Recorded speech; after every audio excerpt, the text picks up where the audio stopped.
Je ne sais pas ce que je veux faire de ma vie. C'est peut-être la phrase la plus partagée aujourd'hui. On la lit partout, dans les messages que je reçois, sur des forums, dans des groupes Discord. Elle est prononcée par des étudiants angoissés, des trentenaires en pleine reconversion, des cadres qui ont réussi mais qui se sentent vides. Et même par des gens qui, objectivement, vont bien. Contrairement à ce qu'on pourrait croire, ce sentiment n'est pas forcément lié à un manque d'intelligence, d'opportunité ou de motivation. Souvent, le problème est ailleurs. Le vrai problème n'est pas « je ne sais pas quoi faire », mais plutôt « je ne vois pas pourquoi faire quelque chose ».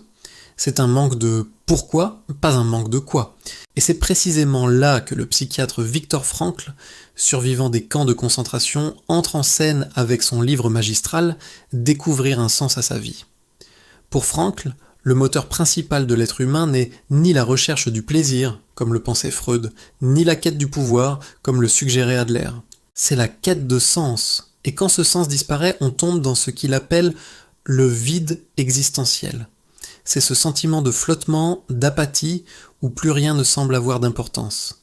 Face à quelqu'un qui lui dirait « je ne sais pas ce que je veux faire de ma vie », Frankl répondrait probablement « tu poses la mauvaise question ».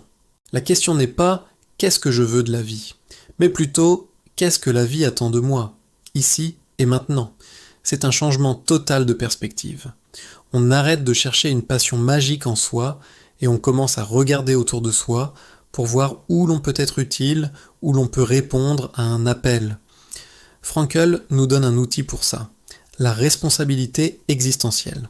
Il ne promet pas le bonheur ou l'épanouissement instantané. Il nous dit que le sens ne se trouve pas.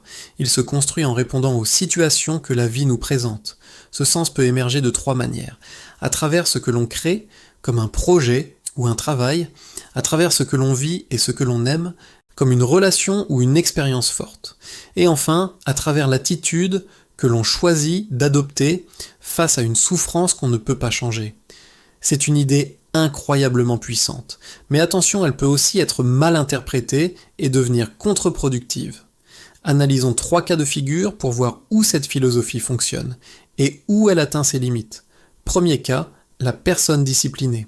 Elle ne sait pas où elle va, mais elle a l'énergie de se lever le matin, de s'engager dans une tâche, d'assumer une responsabilité même si elle n'est pas parfaite. Pour cette personne, la méthode de Frankl est redoutable d'efficacité. Pourquoi ? Parce que le sens apparaît souvent après l'action, pas avant. C'est en faisant, en s'impliquant, que la clarté finit par émerger. L'engagement précède la clarté. Deuxième cas, la personne est émotionnellement bloquée. On parle ici de dépression, d'anxiété sévère, de trauma, de burn-out. Dans cette situation, l'injonction « trouve un sens » peut être d'une violence inouïe. La responsabilité se transforme en culpabilité écrasante. Quand la volonté est déjà à plat, demander un effort supplémentaire peut achever la personne. C'est une limite claire de Frankl.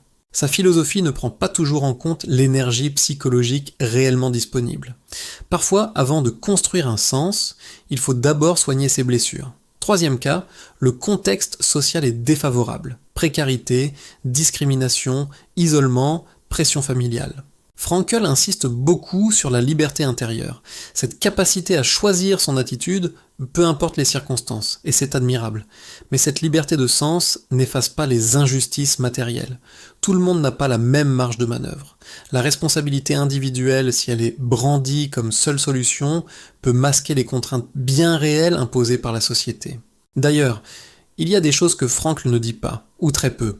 Il parle peu du rôle du hasard dans nos vies, de l'importance du simple plaisir, ou du droit à l'errance. Le fait de ne pas savoir n'est pas toujours un problème. Ça peut aussi être une phase saine, une période de jachère nécessaire avant de repartir. D'autres penseurs offrent un contrepoint intéressant.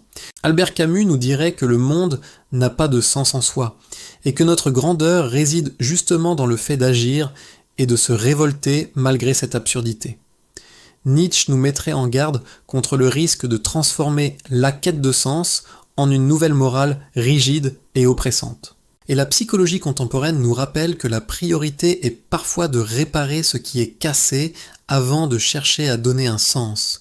Le sens peut émerger, mais il ne se commande pas d'une simple décision. Alors concrètement, qu'est-ce qu'on fait de tout ça ? D'abord, ce qu'on peut garder de Frankl. Le sens n'est pas une passion glamour qu'on trouve sur Instagram. Il se construit souvent dans l'action, même modeste. L'idée de responsabilité, non pas comme un fardeau mais comme une direction, peut redonner le contrôle. Ensuite, ce qu'on doit adapter. Il est crucial de respecter son propre état psychologique.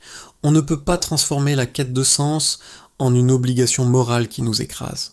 Et il faut toujours intégrer les contraintes réelles, sociales et matérielles dans l'équation. Enfin, ce qu'on doit jeter. Le discours culpabilisant du « si tu veux vraiment tu peux », le fantasme d'un sens unique et définitif qui résoudrait tous nos problèmes. En conclusion, si vous vous dites « je ne sais pas ce que je veux faire de ma vie », sachez que ce n'est pas un échec personnel. C'est souvent le symptôme d'une fatigue, d'une crise ou simplement d'une question mal posée. Frankl nous apprend une chose essentielle. Le sens n'est pas une illumination qui nous tombe dessus. C'est une réponse que l'on apporte à la vie. Mais la réalité nous rappelle que tout le monde ne peut pas répondre de la même manière, ni au même moment. Soyez patient et bienveillant avec vous-même. Merci d'avoir regardé.